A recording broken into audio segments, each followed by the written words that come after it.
بسم الله الرحمن الرحيم. ومن أحسن قولا ممن دعا إلى الله وعمل صالحا وقال إنني من المسلمين.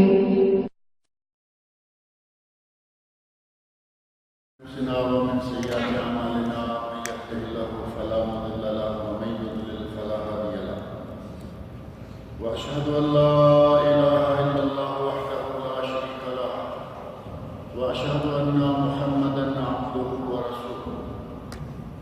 أما بعد فإن خير الحديث كتاب الله وخير الهدي هدي محمد صلى الله عليه وسلم وشر الأمور محدثاتها وكل محدثة بدعة وكل بدعة ضلالة وكل ضلالة في النار. رب اشرح لي صدري ويسر لي أمري واحلل عقدة من لساني يفقهوا قولي. رب أعوذ بك من همزات الشياطين وأعوذ بك رب أن يحضرون. أعوذ بالله السميع العليم من الشيطان الرجيم. بسم الله الرحمن الرحيم.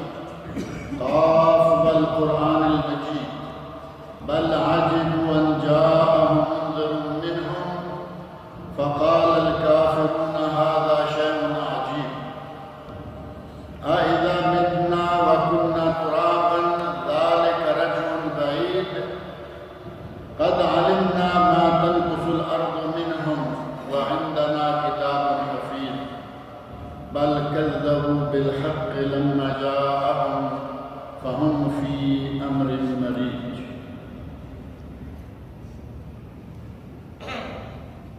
یہ سورۃ القاف کی پہلی چند آیات ہیں جو کہ میں نے آپ کے سامنے پڑھی ہیں. یہ جیسا کہ اس کی چھوٹی چھوٹی آیات سے اس بات کا اندازہ ہو جاتا ہے کہ یہ مکی صورتوں میں سے ہے. مکہ مکرمہ میں جتنی بھی صورتیں نازل ہوئیں ان کی ایک خاص علامت یہ ہے کہ اس کی آیتیں چھوٹی چھوٹی ہیں، لمبی لمبی آیات نہیں ہیں.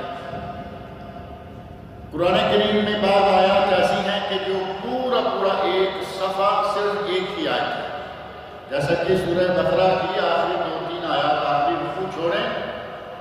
آیت الدین جس میں لینے دینے کے، قرض کے اور بعض دیگر معاملات کے تذکرے آئے ہیں، ایک ہی آیت پورے صفحے پر. لیکن مکی صورتوں کا امتیاز یہ ہے کہ آیات چھوٹی چھوٹی اور مضامین ظاہر ہے کہ قرآن کریم ہے، مضامین بڑے بڑے. صرف 45 آیات کی یہ مکی صورت قاف اتنی اہمیت کی حامل ہے کہ صحیح مسلم میں یہ حدیث آئی ہے کہ نبی صلی اللہ علیہ وسلم جمعہ کی نماز میں 2 صورتیں وہ ہیں جو آج آپ نے سنی، سبح اسم ربک الاعلی، هل اتاک حدیث الغاشیہ. سورۃ الاعلی اور سورۃ الغاشیہ یہ عموماً پڑھی جاتی ہے، جبکہ نبی صلی اللہ علیہ وسلم کی سنت مبارکہ یہ بھی ہے کہ آپ عیدین، عید کے بڑے بڑے اجتماعات میں اور جمعہ کے اجتماعات میں سورۃ قاف اور اقتربت الساعہ، سورۃ القمر، یہ صورتیں بھی عموماً پڑھا کرتے ہیں. بڑے اجتماعات میں ان صورتوں کو خاص کرنے کے پیچھے ایک خاص راز ہے، اور وہ کیا ہے کہ ان صورتوں میں اللہ رب العزت نے وہ امور بیان فرمائے ہیں جنہیں ہم کہتے ہیں ایمانیات اور غیبیات. آدمی کی، انسان کی ابتدا کب ہوئی، اس مخلوق کی ابتدا کب اور کیسے ہوئی، اس انسان کی اور اس کائنات کی انتہا کب ہوگی اور کیسے ہوگی، حساب و کتاب، جزا و سزا، ترغیب و ترہیب، اور یہ دنیا اور معاد، آخری دنیا، ان کے امور اللہ رب العزت نے سورت میں بیان فرمائے ہیں. اس لیے نبی صلی اللہ علیہ وسلم عموماً عیدین، عید الفطر اور عید الاضحیٰ میں، اور اسی طرح جمعہ میں یہ سورت خاص طور پر پڑھا کرتے تھے۔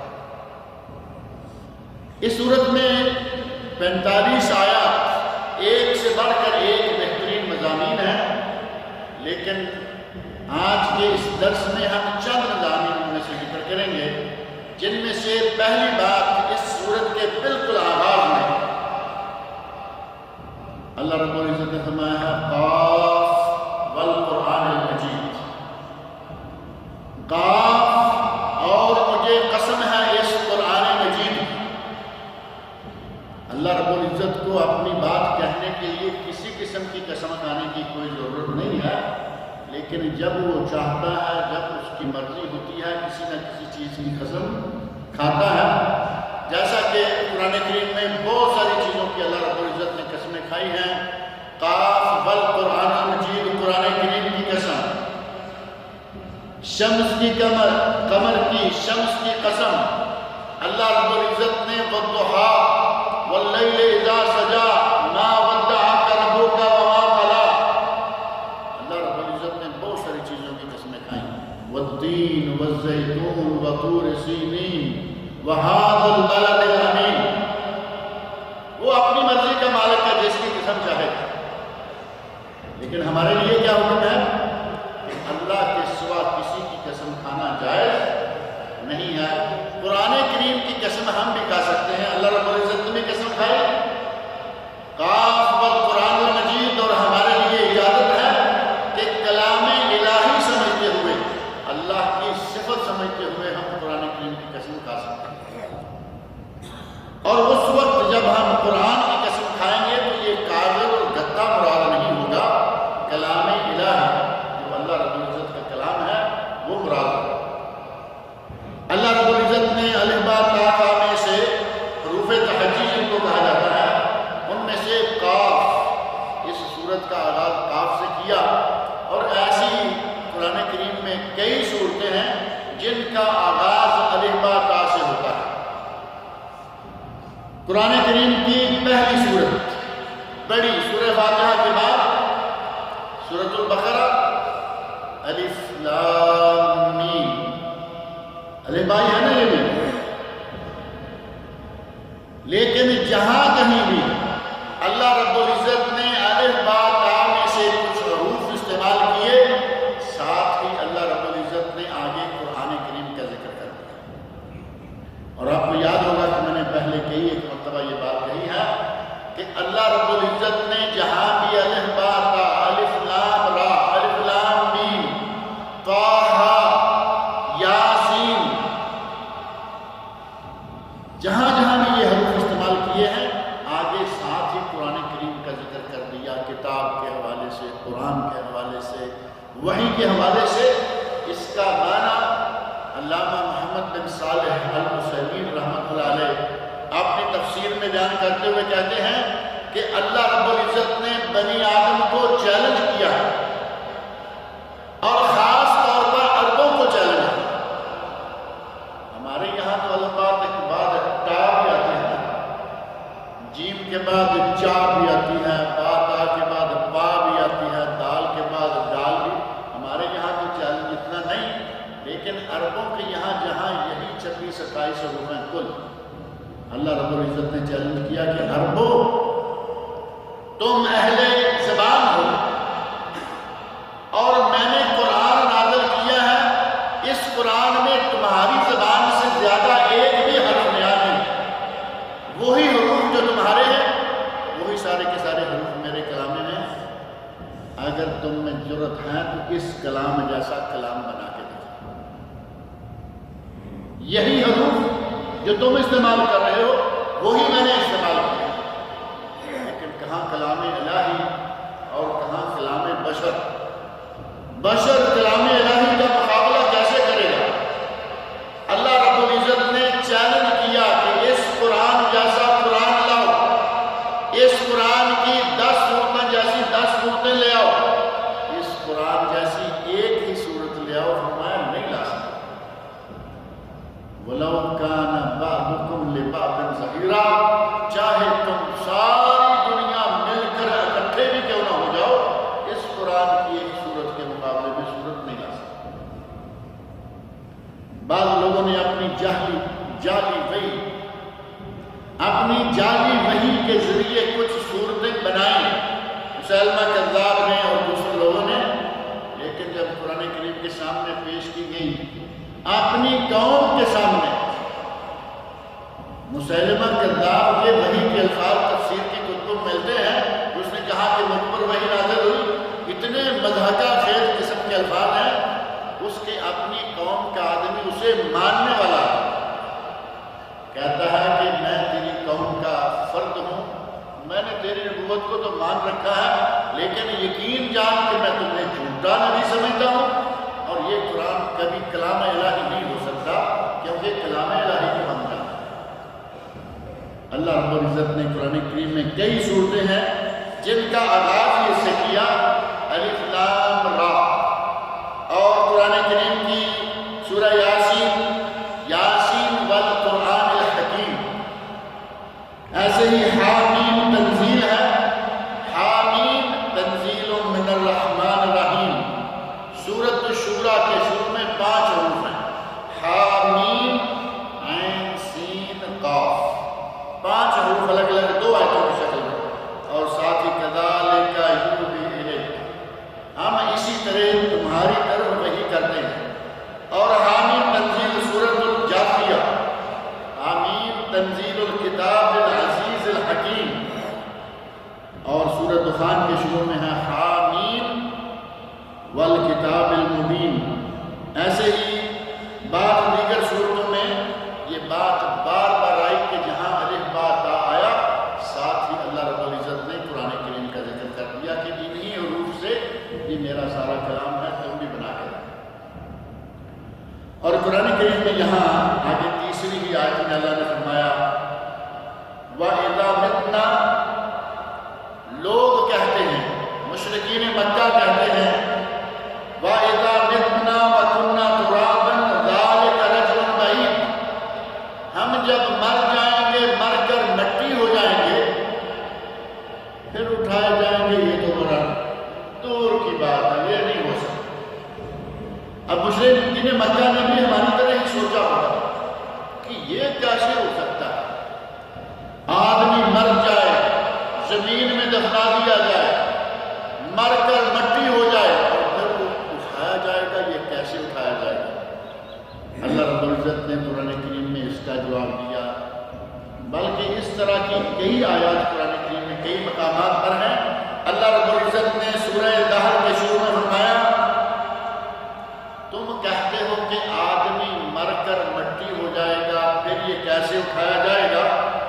اور سورہ صافات کی آیت 16 میں فرمایا، 16 میں ان کی بات نقل کر کے بتائی، اَإِذَا مِتْنَا وَكُنَّا تُرَابًا وَعِظَامًا أَإِنَّا لَمَبْعُوثُونَ، جب ہم مر کر مٹی ہو جائیں گے، ہڈیاں رہ جائیں گی، وہ بھی ختم ہو جائیں گی، أَإِنَّا لَمَبْعُوثُونَ، کیا ہم پھر بھی اٹھا لیے جائیں گے؟ اللہ رب العزت نے قرآن کے فرمایا هل أتى على الإنسان حين من الدهر لم يكن شيئا مذكورا، کیا انسان پر وہ وقت نہیں گزرا اس کا دنیا میں نام و نشان تک نہیں؟ آدم علیہ السلام سے پہلے انسان تھا کوئی؟ نام و نشان نہیں۔ جب اللہ نے آدم کو بنایا، جب اللہ نے اس پوری مخلوق کو بنایا، جو اس کائنات کو پہلی مرتبہ بنا سکتا ہے، دوسری مرتبہ بنانا اس کے لیے کون سی مشکل بات ہے؟ اور آگے ہی اللہ رب العزت فرما دیا قد علمنا ما تنقص الارض منہم، ہمیں معلوم ہے کہ زمین ان میں سے کیا کیا چیز کھا جاتی ہے، گوشت کھا جاتی ہے، ہڈیاں کھا جاتی ہے، ان کا خون پی جاتی ہے، لیکن جب یہ کچھ بھی نہیں تھا تو ہم نے انسان کو بنا لیا، اب ان کو ہمیں واپس جمع کرنا کوئی مشکل نہیں۔ وعندنا کتاب حفیظ، اور ہمارے پاس سب کچھ یاد اور محفوظ رکھنے والی کتاب ہے، یعنی ہمارے لیے کیا مشکل ہے کہ ہم انسان کو دوبارہ کریں؟ مشرکین مکہ کا رد کیا۔ آج بھی اگر کوئی دہریہ، کوئی کیمسٹ یہ سمجھتا ہے کہ یہ دنیا ایک آئٹم ہے، بنتا اور بگڑتا رہتا ہے، وہ بالکل غلط سمجھتا ہے۔ اللہ رب العزت کے یہاں ایک نظام ہے، اس اس نظام کے تحت انسان کو بنایا، ایک وقت مقررہ ہر انسان کو دیا. کوئی بچپن میں واپس جا رہا ہے، کوئی جوان ہو کے واپس جا رہا ہے، کوئی بوڑھا ہو کے جا رہا ہے، لیکن جب تک اللہ رب العزت کا حکم نہیں آتا اس دنیا سے کوئی جا بھی نہیں پاتا، دنیا میں آ بھی نہیں پاتا. اگر آنا ہے تو اللہ کے حکم سے، اور جائے گا تو اللہ کے حکم سے. آیت نمبر 12، 13 اور 14 میں اللہ رب العزت نے مختلف قوموں کے تذکرے کیے اور ان میں سے قوم نوح کے بارے میں فرمایا کذبت قبلہم قوم نوح. ان مشرکین مکہ سے پہلے قوم نوح نے بھی انکار کیا، اور قوم نوح نے جب انکار کیا تو نتیجہ کیا نکلا؟ اللہ رب العزت نے طوفان کے ذریعے سب کو تباہ و برباد کر دیا. نوح علیہ السلام نے دعائیں مانگی، نوح علیہ السلام نے دعوت دی، رب انی دعوتہم لیلا و نہارا، اے اللہ میں نے ان لوگوں کو شب و روز صبح شام پکارا ہے، دعوت دی ہے. فلم یزدہم دعائی الا فرارا، میری دعوت سے قریب نہیں آئے، یہ دور ہی بھاگے. 950 سال نوح علیہ السلام نے دعوت دی، اور آخر گوشت پوشت کے انسان تھے وہ بھی. 950 سال انتظار کیا کہ شاید قوم ہدایت پر آ جائے، نہیں آئی تو بالآخر زبان سے بد دعا نکل گئی، رب لا تذر علی الارض، رب لا تذر علی الارض من الکافرین دیارا، اے اللہ روئے زمین پر کافروں کا ایک گھر بھی باقی نہیں رہنا چاہیے. اللہ کا پیغمبر دعا مانگے اور اللہ قبول نہ کرے. جو اللہ والے ہو جاتے ہیں اللہ ان کا ہو جاتا ہے. اللہ رب العزت نے طوفان، وہ تفصیلی واقعہ قرآن کریم میں موجود ہے. ان آیات میں اللہ رب العزت نے قوم نوح، قوم عاد، قوم ثمود، فرعون اور قوم لوط، ان کی تباہی کے تذکرے کیے. قوم حضرت صالح علیہ السلام کی قوم دیکھیں، ان کے نام و نشان آج کل آج تک ان کے کھنڈرات موجود ہے. پہاڑوں کو کھود کر ان کے اندر رہنے والی قوم، اتنی جان والی، اتنی قوت والی قوم اللہ رب العزت نے تباہ کر دی. آنا ربکم الاعلی کہنے والا فرعون اللہ رب العزت نے پانی میں غرق کر کے تباہ کر دیا. اور لوط علیہ السلام کی قوم جو بدکاری میں مبتلا تھی، اللہ رب العزت نے ان کی زمین کو نیچے کی تہ سے لے کے اٹھایا اور آسمان کے قریب جا کے الٹ دیا، اوپر سے پتھروں کی بارش کی. اللہ رب العزت فرمایا کہ مکے والوں تم، اے مسلمانوں تم، کوئی بھی اگر اللہ کے مقابلے میں کھڑا ہونا چاہے تو یہ سمجھ، اور مسلمان تو کوئی اللہ کے مقابلے کھڑے نہیں ہوتا نا، مسلمان کوئی اللہ کے مقابلے میں کھڑے نہیں ہوتا. یہ مشرکین ہیں، یہ کفار ہیں جو اس طرح کی حرکتیں کرتے ہیں. اور آیت نمبر 16 میں اللہ رب العزت نے ارشاد فرمایا نحن اقرب الیہ من حبل الورید، فرمایا وَلَقَدْ خَلَقْنَا الْإِنسَانَ وَنَعْلَمُ مَا تُوَسْوِسُ بِهِ نَفْسُهُ وَنَحْنُ أَقْرَبُ إِلَيْهِ مِنْ حَبْلِ الْوَرِيدِ. ہم نے انسان کو پیدا کیا اور اس کے دل میں جو خیالات بھی اٹھتے ہیں ہمیں وہ معلوم ہے.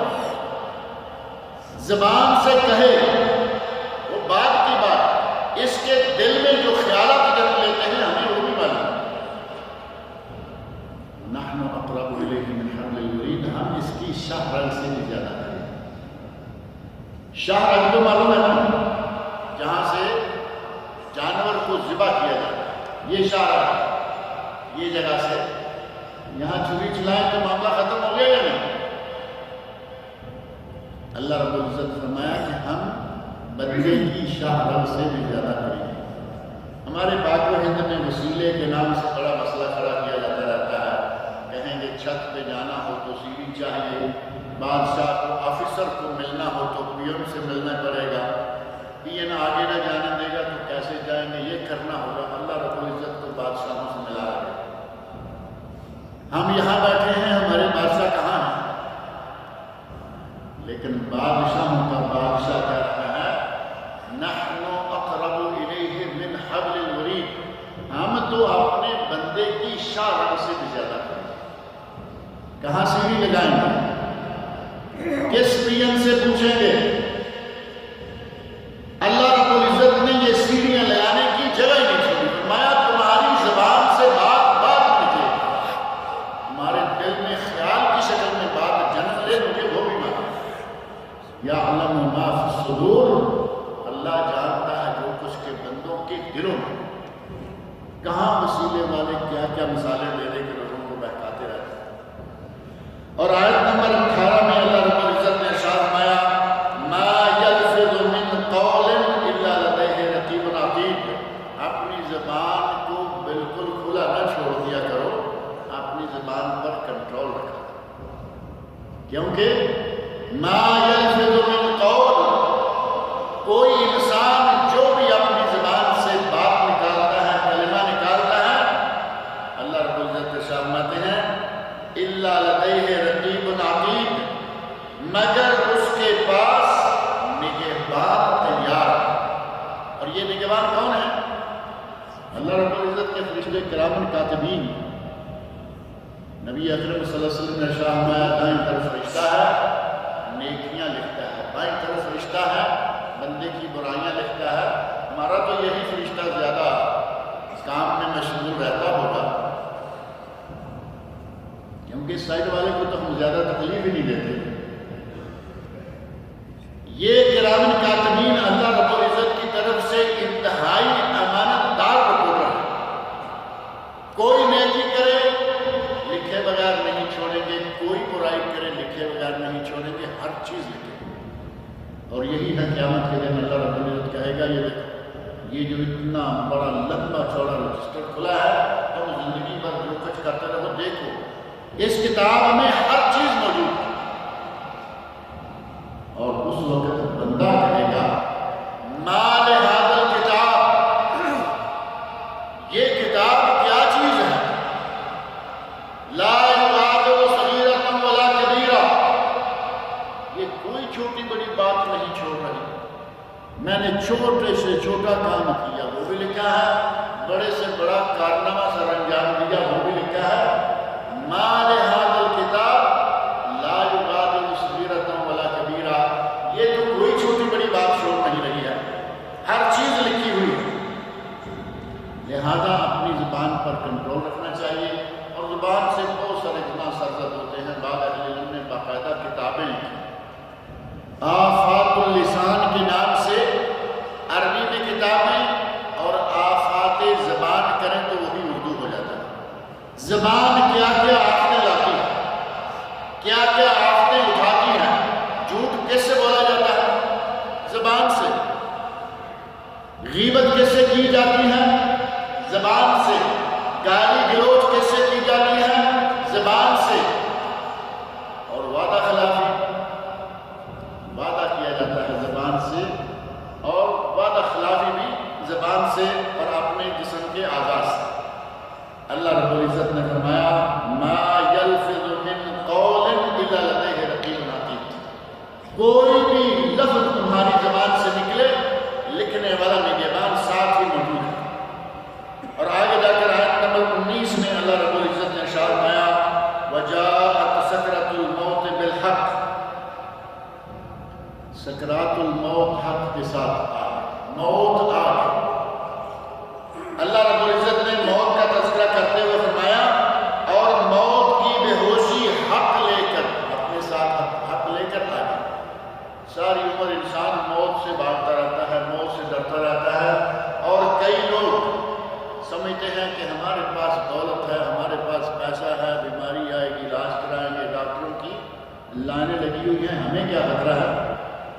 لیکن یہ وقت اللہ رب العزت نے فرمایا ذالک ما کنت منہ تحید، یہ وہی سکرات الموت، یہ وہی موت ہے جس سے تو بھاگ رہا تھا، تو نے بھاگ لیا، جتنا بھاگ سکتا تھا بھاگ لیا، موت نے آ کے تمہیں جکڑ لیا۔ جب موت کا پنجہ، موت اپنا پنجہ جب گاڑ لیتی ہے تو اس سے پھر کوئی نہیں بھاگ سکتا۔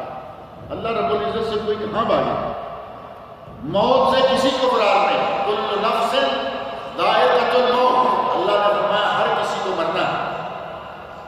ونفخ فی الصور ذلک یوم الوعید، اللہ نے فرمایا سور پھونک دیا جائے گا اور وعدہ عذاب کا دن یہی ہے. اس دن اللہ کہے گا کہ اب تمہاری باری آ گئی. وقال قرینہ، آیت نمبر 23 میں اللہ نے فرمایا وقال قرینہ ھذا ما لدی عتید. قیامت کے دن فرشتہ رجسٹر کھول کر سامنے رکھے گا اللہ کے حکم سے اور بندے سے کہے گا کہ اے بندے، اللہ کے بندے یہ دیکھو، یہ ہے میرے پاس تمہارا ریکارڈ ریڈی. ایک ہے فرد عمل یعنی تمہارا نامہ اعمال، اور ہمارے پاکستان انڈیا میں کورٹ کی زبان میں کیا کہتے ہیں؟ فرد جرم. لفظ ہے نا ذہن میں کسی کے؟ فرد جرم عائد کر دی، یعنی جو جرم کیا تھا آج اس کی سزا نافذ کر دی. فرشتہ کہے گا ہاں یہ ہے وہ جو میرے پاس تیار ہے، تیرا ریکارڈ میرے پاس تیار ہے. گویا کہ اللہ نے ہر طرح کا ریکارڈ بندے کا تیار کروا رکھا ہے. فرد جرم اور فرد عمل موجود ہے. اور آگے آیت میں اللہ رب العزت فرماتے ہیں یوم نقول لجہنم هل امتلأت وتقول هل من مزید. ہم جہنم سے کہیں گے کہ کیا تو بھر گئی ہے؟ تو جہنم کیا کہے گی؟ حل من مزید، ابھی کچھ اور ہے. جہنم کی وسعت اس قدر ہے. جنت بھی بہت وسیع ہے اور جنت کے دروازے 8 ہیں. جہنم بھی بہت بڑی ہے لیکن جہنم کے دروازے 7 ہیں. جنت نہیں بھرے گی. جنت ان بندوں سے، جنتی لوگوں سے نہیں بھرے گی. اللہ ایک اور مخلوق پیدا کرے گا، اس کے ساتھ جنت کو بھر دے گا. اور جہنم آخر دم تک کہتی رہے گی حل من مزید. سورہ صحیح مسلم اور سنن نسائی میں نبی اکرم صلی اللہ علیہ وسلم فرماتے ہیں کہ جہنم سے پوچھا جائے گا حل امتلأت. یہاں قرآن کریم میں بھی یہ آیت موجود ہے سورہ قاف، کیا تو اب بھر گئی ہے؟ تو جہنم کیا کہے گی؟ حل من مزید. یہ جملہ تو بڑا معروف ہے نا، حل من مزید. کیا ابھی کچھ اور بھی میرے اندر ڈالنے والا ہے تو اس کو بھی لے کے آؤ. لیکن جہنم میں ڈالنے کے لیے اور کوئی نہیں ملے گا. بالآخر 3 مرتبہ مسلسل اللہ تعالیٰ پوچھے گا بھر گئی ہو اور لاؤ، بھر گئی ہو اور لاؤ، بھر گئی ہو اور لاؤ. نبی اکرم صلی اللہ علیہ وسلم ارشاد فرماتے ہیں کہ اللہ رب العزت فَوَضَعَ الرَّحْمَنُ قَدَمَهُ فِيهَا، اللہ رب العزت اپنا قدم مبارک جہنم میں رکھیں گے تو کہے گی قط قط، بس بس میں بھر گئی. اللہ رب العزت اس کے لیے دیکھیں اس کی کرم نوازیاں. جنت کے لیے نئی مخلوق پیدا کرنا کہ میں اور مخلوق پیدا کر کے جنت کو بھر دیتا ہوں. جہنم کے لیے مخلوق پیدا نہیں کی. جہنم میں صرف وہ جائیں گے جنہوں نے بد کرداری کی، جنہوں نے گناہ کیے، فرد جرم عائد ہو گئے، جہنمی ہو گئے.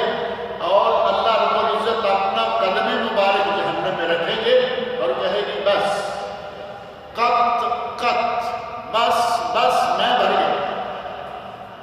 یہ بھی اللہ رب العزت کی رحمت ہے.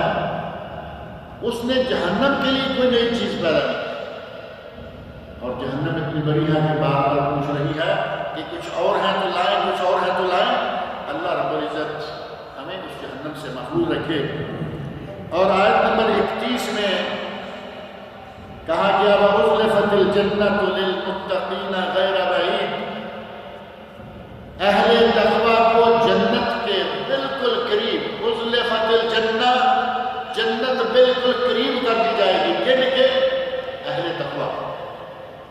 اہل تقویٰ کو جنت کے بالکل قریب کر دیا جائے گا. اور جب اہل تقویٰ جنت کے بالکل قریب ہو جائیں گے، اگلی ہی آیت میں فرمایا ان سے کہا جائے گا ادخلوها بسلام. اے متقی لوگو، اے پرہیزگار لوگو، اے میرے بندو، سلامتی کے ساتھ جنت میں داخل ہو جاؤ. ادخلوها بسلام ذالک یوم الخلود. اور یہ ہمیشگی کا دن ہے، یعنی آج کے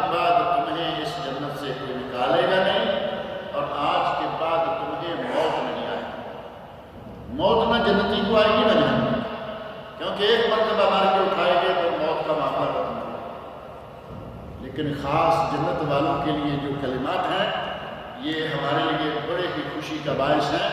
ذالک یوم الخلود، یوم الخلود، اے لوگوں یہ ہمیشگی کا دن ہے، آج کے بعد انتہا کوئی نہیں، موت کوئی نہیں، یہاں سے خروج کوئی نہیں۔ ہم کتنا ڈرتے رہتے ہیں خروج کے نام سے۔ انگلش میں ایگزٹ یہی ہے، ایگزٹ نہ لگ جائے، کہیں کمپنی کا ایگریمنٹ ریڈو نہ ہو اور کہیں ہمیں ایگزٹ نہ لگ جائے، کتنا ڈر چھایا رہتا ہے ہمارے دل میں۔ اللہ رب العزت نے وہ خطرہ ہمارے ذہنوں سے نکال دیا، کہا ذالک یوم الخلود، یہ ہمیشگی کا دن ہے اور یہاں سے تمہیں کبھی بھی نہیں نکالا جائے۔ ایگزٹ والا کھاتا جو ہے اس کو ختم سے، وہاں انٹری ہے ایگزٹ میں، جنت میں صرف انٹری ہے، وہاں سے ایگزٹ کسی کو نہیں نکالا جائے۔ جنت قریب کر دی جائے گی اور کہا جائے گا کہ سلامتی کے ساتھ اس میں داخل ہو جاؤ۔ لہم ما یشاءون ولدینا مزید، آیت نمبر 35 میں آگے جا کے فرمایا کہ جنت میں اہل جنت جو چاہیں گے وہ انہیں ملے گا۔ اب اس سے بڑھ کر اور کیا چاہیے؟ اگر کسی کو کہا جائے کہ یہ محل تیرا ہے یا یہ سارا علاقہ ہی تیرا ہے اور اس میں دیکھو خوبصورت محلات ہیں، باغات ہیں، نہریں ہیں، اور تو دل سے جس چیز کی خواہش کرے گا وہ تمہیں الگ سے مہیا کرے گا، اور کیا چاہیے؟ ہمارے بعض لوگ کبھی کبھی سوال کر دیتے ہیں اور سمجھتے ہیں کہ اس کا جواب نہیں آئے گا۔ مردوں کو جنت میں حوریں دی جائیں، مشہور ہے قرآن کریم کے اندر مشہور، اور کئی لوگ کہتے ہیں لو جی مردوں کو جنت میں حوریں دی جائیں گی، عورتوں کو کیا دیا جائے گا؟ اور کبھی یہ سوال عورتوں کی طرف سے نہیں آیا نا، جی بات نہیں، چاہیے تھا کہ عورتیں پوچھیں، کبھی عورتوں کی طرف سے یہ سوال نہیں آیا، جب بھی آیا مردوں کی طرف سے آیا۔ اپنی طبیعت کا سمجھتے ہیں ہر کسی، اللہ رب العزت نے عورت کی شرم و حیا کا لحاظ رکھتے ہوئے وہ تذکرے نہیں کیے کہ کیا ملے گا۔ یہ کلمات آپ تھوڑا سا غور کر کے دیکھیں، عورت بھی تو اہل جنت میں سے ہے، اور جنت میں جا کے عورت کو جو چاہیے، مرد کو جو چاہیے، عورت کو جو چاہیے اللہ تعالیٰ دے گا۔ اللہ نے نام لے کے نہیں کہا کہ ان کو فلاں چیز دے گی، مطلق ہے۔ جو آدمی جنت میں جائے گا اللہ رب العزت نے فرمایا لہم ما یشاءون، وہ اپنی مرضی سے، خواہش سے جس چیز کو چاہیں گے ہم انہیں دیں گے، ولدینا مزید، اور ہمارے پاس کچھ زیادہ بھی۔ اور یہ زیادہ کیا ہے؟ مفسرین کرام کہتے ہیں کہ اہل جنت سے، نبی اکرم صلی اللہ علیہ وسلم کا ارشاد ہے، اہل جنت سے پوچھا جائے گا کہ بھائی اور کچھ تو کہیں گے یا اللہ، اب اور کیا مانگیں، کسی چیز کی طلب نہیں، تو پھر اللہ رب العزت اپنا دیدار کروائے گا، دیدار الہی۔ اللہ کے دیدار کے بعد اہل جنت سمجھیں گے کہ آج تک تو ہمیں کچھ ملا ہی نہیں تھا، یہ تو کوئی اور ہی بات تھی۔ یہ ہے ولدینا مزید، ہم تمہیں زیادہ دیں گے، جس کی علماء تفسیر نے یہ تفسیر کی ہے کہ یہ مزید سے مراد حدیث رسول صلی اللہ علیہ وسلم کی روح سے اللہ رب العزت کا اپنا دیدار ہے، دیدار الہی ہے۔ اور آیت نمبر 38 میں اللہ تعالیٰ نے فرمایا وَلَقَدْ خَلَقْنَا السَّمَاوَاتِ وَالْأَرْضَ وَمَا بَيْنَهُمَا فِي سِتَّةِ أَيَّامٍ وَمَا مَسَّنَا مِن لُغُوبٍ، ہم نے آسمانوں کو، زمین کو، ان کے درمیان کی پوری کائنات کو 6 دنوں میں پیدا کیا۔ اور اگلے کلمات ہیں وَمَا مَسَّنَا مِن لُغُوبٍ، اور ہمیں ذرہ برابر تھکاوٹ نہیں، ہمیں ذرہ برابر تھکاوٹ نہیں ہوئی۔ گویا کہ اللہ رب العزت نے اپنی قدرت کا مختصر مظاہرہ بتا دیا کہ ہم نے یہ 7 زمینیں، 7 آسمان، ان کے درمیان کی ساری مخلوق ہم نے 6 دنوں میں بنائی اور ہمیں کوئی تھکاوٹ نہیں۔ اللہ رب العزت کو تھکاوٹ، اس پوری کائنات کو وہ چلا بھی رہا ہے۔ بہرحال ایک مرتبہ کارخانہ بنا کے فارغ ہو جانا یہ آسان ہے، پھر اس کارخانے کو چلانا یہ اصل کام ہے، اور اللہ رب العزت کارخانہ چلا رہا ہے۔ اور آیت الکرسی آپ پڑھتے رہتے ہیں، وَلَا يَئُودُهُ حِفْظُهُمَا، آخر میں وَهُوَ الْعَلِيُّ الْعَظِيمُ، وَلَا يَئُودُهُ حِفْظُهُمَا، اللہ کو ان آسمانوں زمینوں اور اس کی تمام مخلوقات کو سنبھالنے، ان کو چلانے سے کوئی تھکاوٹ نہیں، وَلَا يَئُودُهُ، ان کی حفاظت اسے نہیں تھکاتی۔ اللہ بے تھکان پوری کائنات کو چلا رہا ہے، وہ اتنی قدرتوں کا مالک ہے۔ 6 دن میں ہمارے حساب سے پورا ہفتہ ہو جاتا تو کیا حرج تھا، ہم تو اپنے حساب سے سوچیں گے 7 دن ہوتے ہفتے کے، 6 دن میں بنایا تو 7ویں دن، کئی احمد کہتے ہیں 7ویں دن اللہ نے آرام کیا۔ اللہ رب العزت نے 6 کے ساتھ فرمایا ما مسنا من لغوب، ہمیں کوئی تھکاوٹ نہیں۔ آرام کون کرتا ہے؟ جو آدمی تھک جائے۔ وَلَا يَئُودُهُ حِفْظُهُمَا، اللہ کو زمین و آسمان کی حفاظت تھکاتی نہیں۔ احمقانہ جملہ کہنے سے بعد میں آئیں گے، کہیں گے 6 دن میں اللہ نے دنیا زمین و آسمان بنایا اور 7ویں دن آرام کیا۔ اللہ رب العزت کو کوئی چیز کوئی کام تھکاتا نہیں، وہ بہت ہی زیادہ قدرتوں کا مالک ہے۔ اور آیت نمبر سورت کے آخر میں جا کر آیت نمبر 43 میں فرمایا اِنَّا نَحْنُ نُحْيِي وَنُمِيتُ وَإِلَيْنَا الْمَصِيرُ، اے بندو ہم ہی ہیں جو زندہ کرتے ہیں اور ہم ہی ہیں جو مارتے ہیں۔ دوسرے لفظوں میں یہ کہیں کہ ہم ہی ہیں جو انسان کو دنیا میں بھیجتے ہیں اور ہم ہی ہیں جو اسے واپس اٹھاتے ہیں۔ بچہ کون دنیا میں بھیجتا ہے؟ اللہ کی ذات۔ بلکہ اگر اس سے بھی اچھا اور قریبی سوال کیا جائے کہ بیٹا کون دیتا ہے، بیٹا کون دیتا ہے؟ اللہ کی ذات۔ بیٹی دے بیٹا دے وہ مالک ہے۔ قرآن کریم میں اللہ نے فرمایا بیٹی دوں میں، بیٹا دوں میں، دونوں ملا کے دے دوں میں، دونوں سے محروم بھانج کر دوں میں۔ یہ اللہ رب العزت کی قدرتیں ہیں، جسے چاہے اولاد دے، جسے چاہے نہ دے، جسے چاہے بیٹیاں، جسے چاہے بیٹے، جسے چاہے ملی جلی بات۔ اللہ رب العزت اولاد دیتا ہے، اور ہمارے یہاں کئی پارٹیاں ایسی ہیں جو اس کھاتے کے لیے مشہور ہیں، کہتے ہیں کہ اگر بیٹا نہیں ہو رہا تو فلاں سرکار کے پاس جاؤ۔ ایسے نہیں بات ہند میں کچھ خاص سرکاریں ہیں، کوئی بیٹا دینے والی سرکار، کوئی یہ کام کرنے والی سرکار۔ اللہ رب العزت کے کارناموں کو اپنے ہاتھ میں لے کے بیٹھے ہوئے ہیں لوگ۔ اولاد اللہ دے اور کھاتے سرکار کے بھی ڈال دے۔ اور کئی سرکاریں ایسی ہیں جن کی اپنی اولاد نہیں۔ بعض علماء نے باقاعدہ بعض سرکاروں کا جائزہ لے کے کہا کہ اپنے گھر میں بیٹا نہیں بیٹی نہیں، اور یہ دوسروں کو بیٹے دے گا جسے خود نصیب ہے۔ وہی بات جو ہمارے یہاں طوطا لے کے سڑک کے کنارے بیٹھے ہوتے ہیں، قسمت کا حال بتانے کے لیے، تیری اپنی بدقسمتی دیکھ کے تو طوطا لے کے پنجرے میں بٹھا کے تاش کے پتے لے کے شام کو 10-20 روپے کما کے جاتا ہے، اپنی بدقسمتی کا اندازہ نہیں کرتا۔ لوگ لاکھوں کروڑوں میں کھیل رہے ہیں اور تو لوگوں کی قسمتیں بتا رہا ہے۔ پیر کا نہ بیٹا ہے نہ بیٹی ہے، لوگوں کو بیٹا دیتا ہے۔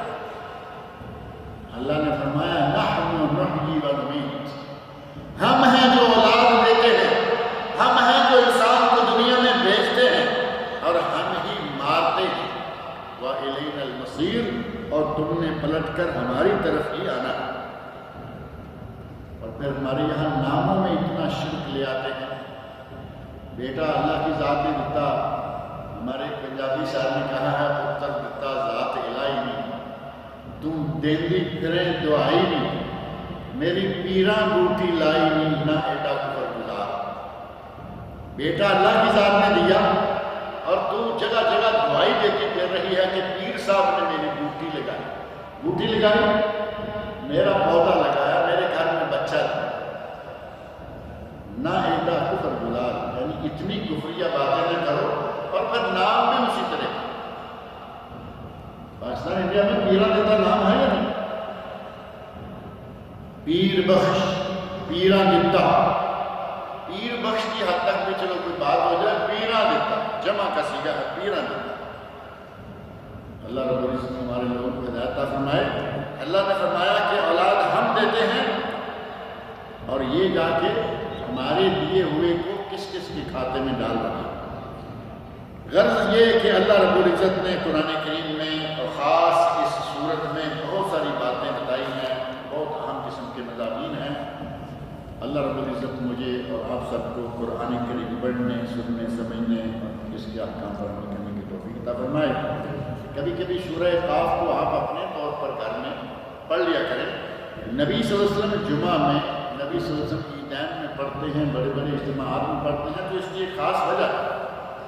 اور اتنا کثرت سے نبی صلی اللہ علیہ وسلم اسے پڑھا کرتے تھے کہ حضرت ام ہشام بنت حارثہ ابن النعمان صحابیہ ہیں، وہ کہتی ہیں کہ میں نے نبی صلی اللہ علیہ وسلم کی زبان مبارک سے منبر پر سے سن کر، آپ اندازہ کریں کہ آپ کتنی کثرت سے یہ سورت پڑھتے تھے۔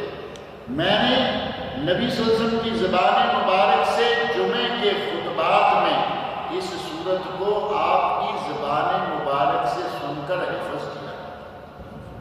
یہ ام ہشام رضی اللہ عنہ صحابیہ ہیں جن کا یہ بیان ہے، ما اخذت قاف والقرآن المجید الا عن لسان رسول اللہ صلی اللہ علیہ وسلم یقرأها کل یوم الجمعہ علی المنبر اذا خطب الناس۔ جب آپ منبر پر لوگوں کو خطبہ دیتے تو اس وقت آپ یہ سورت قاف والقرآن المجید پڑھا کرتے تھے، اور اتنی کثرت سے پڑھتے تھے کہ میں نے یہ پوری سورت حفظ کر لی۔ اب اس حدیث میں ہمارے لیے پھر ایک اور لمحہ فکریہ ہے کہ اللہ رب العزت نے ان لوگوں کو کتنے اچھے دماغ دے رکھے تھے۔ قرآن کریم کی 45 آیات ہیں اس سورت میں، 45 سورت میں نے ذکر کیا ہے، 45 آیات کو سن سن کے یاد کر لیا۔ اور آپ کبھی کبھی چھوڑ دیتے تھے سورہ قاف، ہر مرتبہ نہیں، عیدین میں، جمعہ میں کثرت پڑھتے لیکن کبھی چھوڑ دیتے۔ لیکن ایک چیز آپ ہمیشہ پڑھتے ہیں، ہمیشہ پڑھتے رہے، ہر درس میں ہم آج تک سنتے ہیں، سنتے آ رہے ہیں، اور وہ ہے خطبہ مسنونہ۔ درس سے پہلے جو خطبہ ہوتا ہے، ان الحمد للہ نحمدہ ونستعینہ، اگر کسی سے پوچھا جائے کہ بھئی آج تک یہ بھی تمہیں یاد ہوا یا نہیں ہوا، میرا خیال ہے بہت مشکل سے کہیں کہیں کوئی آدمی جس نے ویسے ہی اہتمام سے یاد کر رکھا ہو، اسے یاد ہوگا منبر سے سن کر۔ ہماری تو کوشش یہ رہتی ہے کہ ہم آخر میں آئیں، جمعے کے دن آخر میں آئیں، 2 رکعتیں پڑھیں اور وہیں سے واپس چلے جائیں، زیادہ اندر بھی نہ آئیں۔ اور یہی مشکل پیدا ہو جاتی ہے صفوں کے سلسلہ میں، آگے جگہیں خالی ہیں، پیچھے جگہیں پر ہیں، اب کیا کریں؟ نبی صلی اللہ علیہ وسلم نے منع فرمایا ہے کہ کندھوں کو پلان کر آگے نہ جاؤ، اور مجبور کر رہے ہیں لوگ کہ اب کندھوں سے پلان کے آگے جایا جائے، کیونکہ آگے جگہ خالی پڑی ہے۔ اور پیچھے ساری صفوں کو پر کر کے آگے جگہ چھوڑ کے بیٹھنے کے پیچھے اور کچھ نہیں ہوتا کہ سلام کرے گا تو جلدی نکل جائے۔ آتے ہی اس وقت ہے کہ بس تو آخری کر کے، پارسل اور ریڈی میڈ سسٹم آج کل اتنا ہو گیا ہے کہ کبھی نمازیں بھی پارسل ملنا شروع ہو گئی تو یہ پارسل باہر سے لے کے چلے جائے۔ مسجد میں آگے آ کے بیٹھیں، امام کے قریب آ کے بیٹھیں، نبی صلی اللہ علیہ وسلم نے اس کا بڑا ہی اجر و ثواب بتایا ہے۔ اور کم از کم خطبہ شروع ہونے سے پہلے ہی آ کے بیٹھیں، جہاں جگہ ملے بیٹھیں، خطبہ سنیں، کچھ نہ کچھ عربی کے الفاظ سمجھ آئیں گے، کچھ بھی نہ سمجھ آئے گا تو ثواب ہوگا یا نہیں؟ نبی صلی اللہ علیہ وسلم کے الفاظ ذہن میں تھوڑے سے رکھیں، من غسل واغتسل، نبی صلی اللہ علیہ وسلم من غسل واغتسل، جس نے خود غسل کیا، اپنی گھر والی کو غسل کروایا، جمعرات صبح جمعہ ہے، اپنی بیوی سے جمع کیا، باہر نکلنا ہے، 2 لوگ آئیں گے، عورتیں جمعہ پڑھنے والی آئیں گی، راستے میں کسی عورت پر نظر پڑے تو آدمی پرسکون ہو، گھر سے وہ فارغ ہو کے آ رہا، فرمایا کہ خود غسل کرے، بیوی کو غسل کرائے، وَبَكَّرَ وَمَتَّكَرَ، گھر سے جلدی نکلے، مسجد میں جلدی پہنچ جائے،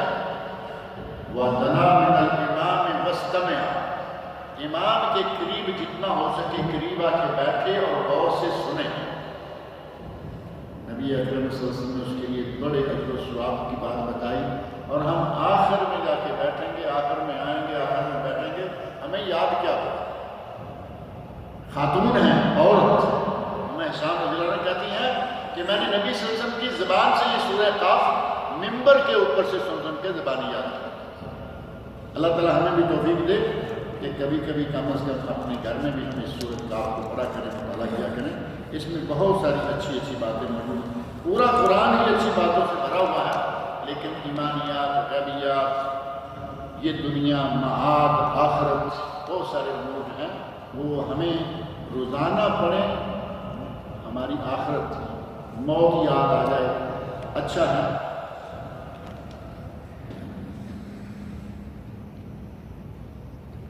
آج جمعہ کے بعد امام صاحب کے خطبہ کے بارے میں باتیں شروع ہو گئی، ایک سورت پڑھتی ہے اور بس خطبہ ختم۔ یہ امام صاحب جو کچھ پڑھ کے گئے ہیں، میں وہ ساری باتیں نہیں کر پایا۔ کیا ہے؟ میں نے چند مضامین بیان کیے ہیں اور امام صاحب 45 آیات پڑھ کے گئے۔ ہماری حماقت کی بھی انتہا ہو چکی ہے، کہتے ہیں کہ جی امام صاحب ایک سورت پڑھ گئے ہیں اور بس۔ امام صاحب نبی صلی اللہ علیہ وسلم کی ایک سنت زندہ کر گئے ہیں، قرآن کریم کی 45 آیات کی سورت پڑھ گئے ہیں، کیا چاہیے؟ اب امام صاحب پنجابی ہوتے تو میری طرح کی پنجابی باتیں بھی کر جاتے، وہ ہیں نہیں پنجابی، وہ عرب۔ اور پھر اگر وہ سورت نہ پڑھتے اور کچھ پڑھتے، بتاؤ آپ کیا کرتے؟ کچھ سمجھ آتی ہے آپ کو؟ ہمارا تو یہ پرابلم ہے، ہمارا تو المیہ ہے کہ ہمیں عربی نہیں آتی، قرآن پر تلاوت کرتے رہتے ہیں، کچھ نہ کچھ سمجھ آ گئی بات کی۔ اللہ تعالیٰ نے جزائے خیر دے ایک سنت کو زندہ کیا ہے کہ نبی صلی اللہ علیہ وسلم بکثرت یہ سورت خطبہ میں پڑھتے تھے، وہ سورت پڑھ کے چلے گئے۔ ہمارے بھائی کو غصہ چڑھا ہوا ہے کہ یہ کیا ہو گیا، امام صاحب ایک سورت پڑھ گئے اور بس خطبہ ختم۔ یہ آخر میں دیکھ رہے ہیں آپ اندازوں کے۔ عصر کے وقت فرض نماز سے پہلے کیا صرف 2 رکعت پڑھ لینا کافی ہے؟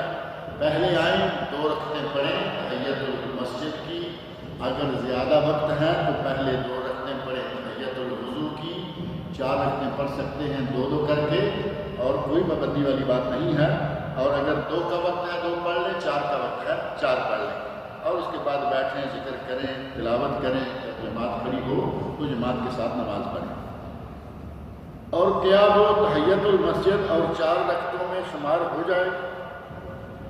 اگر آپ 2 کر کے 4 رکعتیں پڑھتے ہیں تو اس میں تحیت المسجد بھی آ گئی اور تحیت الوضو بھی ساتھ آ گئی، جو حضرت بلال رضی اللہ عنہ پڑھا کرتے تھے، اور نبی صلی اللہ علیہ وسلم نے فرمایا کہ میں نے اپنے آگے جنت میں تیرے قدموں کی آواز سنی ہے۔ ظاہر ہے کہ اتنا بڑا مقام ہے، 2 رکعتوں کا وہ بھی ہو گئی اور وہ بھی ہو گئی۔ اور اس کی نیت کیا کرنی چاہیے؟ یہاں آ کے ہمارا کنڈی پھر وہی اٹک جاتی ہے، ساری عمر بتاتے رہیں کہ نیت دل میں ہوتی ہے، پھر وہیں آ جائیں، کیونکہ ہمیں بچپن میں پڑھایا گیا 4 رکعت میں سنت رسول، چھوڑیے اب اس کو، یہ کہانی چھوڑ دیں، نبی صلی اللہ علیہ وسلم سے یہ چیزیں ثابت نہیں ہیں۔ آپ کے دل میں ہے کہ پہلی 2 رکعتیں تحیت الوضو کی، دوسری 2 رکعتیں تحیت المسجد کی، اس کے بعد 4 فرض۔ یہ آپ جانتے ہیں کہ آگے امام کھڑا ہے، اقامت ہو رہی ہے، کوئی ضرورت ہے نہیں کہ اس امام، پھر ساتھ یہ بھی کہ یہ شیخ امام شیخ بدر بن منصور، سارا ایڈریس دیجئے، اللہ رب العزت سب جانتا ہے، دل میں نیت کر لیں کافی ہے۔ کیا مسجد میں داخل ہونے کے بعد 2 رکعت تحیت المسجد پڑھنے کے بعد ظہر کی 4 سنتوں کو صرف 2 رکعت پڑھ سکتے ہیں؟ صحیح حدیث میں یہ موجود ہے کہ ظہر سے پہلے 4، اور دوسری صحیح حدیث میں موجود ہے ظہر سے پہلے 2۔ آپ کا جی چاہے 2 پڑھیں، آپ کا جی چاہے 4 پڑھیں، 4 پڑھنے والے کو ثواب زیادہ ہوگا اور 2 پڑھنے والے کو ظواب اس کی نسبت کم ہوگا۔ اب اگر آپ 4 رکعتیں پڑھنا چاہتے ہیں تو اس میں تحیت المسجد کے نام سے 2 رکعتیں الگ نہ کریں، وہ 4 ظہر کی سنتیں ہیں۔ اگر آپ کو 6 رکعتیں پڑھنے کا وقت ملے تو تحیت المسجد شامل کر لیں، 8 رکعتیں پڑھنے کا وقت ملے تو تحیت الوضو بھی، 2 تحیت الوضو، 2 تحیت المسجد اور 2 کر کے ظہر کی 4 سنتیں 8 رکعتیں پہلے پڑھے کوئی حرج نہیں ہے، لیکن اگر تحیت المسجد اور سنتیں جو سنت موقدہ ان دو میں سے کسی ایک کو اختیار کرنا ہو تو سنت موقدہ، جیسے فجر سے پہلے 2 رکعتیں اگر آپ پڑھتے ہیں مسجد میں آ کے تو وہ کافی ہیں، اسی میں تحیت المسجد آ جائے گا، اور اس وقت تحیت المسجد اس انداز میں پڑھنا جائز و ثابت نہیں۔ اذان کے بعد مسجد میں فرضوں سے پہلے صرف 2 رکعتیں، سنتیں پڑھنے کی اگر کسی کو گھر توفیق مل جائے وضو کیا گھر میں سنتیں پڑھ لی، مسجد میں آیا اب وہ تحیت المسجد کی 2 رکعتیں پڑھ کے بیٹھ جائے تو اس کے لیے گنجائش ہے، لیکن اگر سنتیں بھی مسجد میں پڑھیں تو پھر تحیت المسجد فجر کی اذان کے بعد میں۔ کچھ سالوں سے چند خواتین لوگوں کو مسجد میں عید کی نماز سے پہلے تحیت المسجد پڑھنے سے روکتی ہیں اور ایک کہہ رہی ہوتی ہے کہ منع نہ کریں، تحیت المسجد مسجد کا حق ہے، کیا ہمیں تحیت المسجد پڑھنی چاہیے؟ یہ بہت اہم سوال ہے۔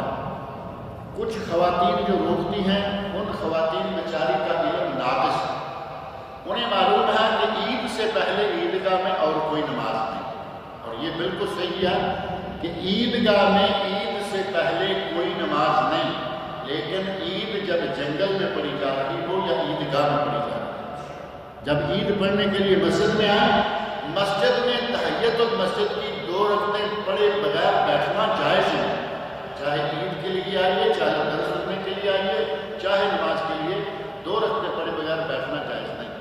لہذا جو خواتین کہتی ہیں کہ مسجد کا حق ہے انہیں پڑھنے دو وہ صحیح کہتی ہیں، اور جو کہتی ہیں کہ نہ پڑھی جائے وہ غلط کہتی ہیں۔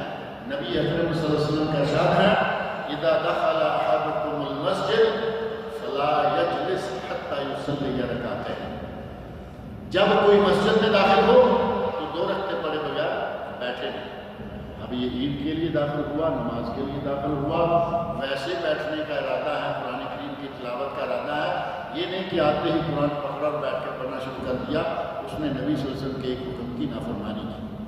آئے 2 رکعتیں پڑھے، قرآن دے اور بیٹھ کے پڑھنا شروع کر دے، اور تو اور خاص جمعے کا خطبہ ہو رہا تب بھی آ کے بغیر 2 رکعتیں پڑھے بیٹھنا جائز نہیں۔ نبی صلی اللہ علیہ وسلم کی ایک حدیث میں الفاظ ہیں اذا دخل احدكم المسجد والامام يخطب، جب تم میں سے کوئی داخل ہو اور امام خطبہ دے رہا ہو تب بھی 2 رکعتیں پڑھ کے بیٹھے۔ اور ایک واقعہ بڑا مشہور ہے کتب حدیث میں کہ حضرت سلیق غطفانی رضی اللہ عنہ صحابی کا نام ہے، مسجد میں داخل ہوئے، نبی صلی اللہ علیہ وسلم خطبہ ارشاد فرما رہے تھے، جمعے کا خطبہ ہے، وہ آئے اور بیٹھ گئے، آپ نے فرمایا نماز پڑھی ہے، یعنی تحیت المسجد ادا کی؟ کہا نہیں، فرمایا اٹھو اور پڑھو اور لمبی نہ کرو، مختصر کرو۔ آپ نے بیٹھے ہوئے کو اٹھا دیا، اور ہمارے بہت سارے بھائی آتے رہتے ہیں، آتے پہلے بیٹھتے ہیں، بعد میں اٹھ کے 2 رکعتیں پڑھنا شروع کرتے ہیں، ابھی کچھ بھی نہیں ہوا۔ ایک تو ہے نا کہ بھائی امام نے درمیانہ خطبہ بیٹھا، اس نے کہا کہ چلے ہم تو دعا مانگیں گے، میں 2 رکعتیں پڑھ لیتا ہوں، آگے بیٹھ کے 2 4 6 منٹ ایسے جیسے آدمی ریسٹ کرتا ہے، تھکا ہوا آیا تھا بےچارہ تو آگے بیٹھ گیا ہے، بیٹھ کے بعد میں دیکھا اٹھے ہیں اور سنتے شروع کر دیا۔ اللہ کے بندو، اللہ کے نبی صلی اللہ علیہ وسلم کے ارشادات کو چھوٹے چھوٹے حرکات میں بھی فالو کرنا ہمارے لیے باعث اجر و ثواب ہے۔ اللہ تعالیٰ مجھے اور آپ سب لوگوں کو نیک عمل کی توفیق عطا فرمائے اور کتاب و سنت پر چلنے کی توفیق سے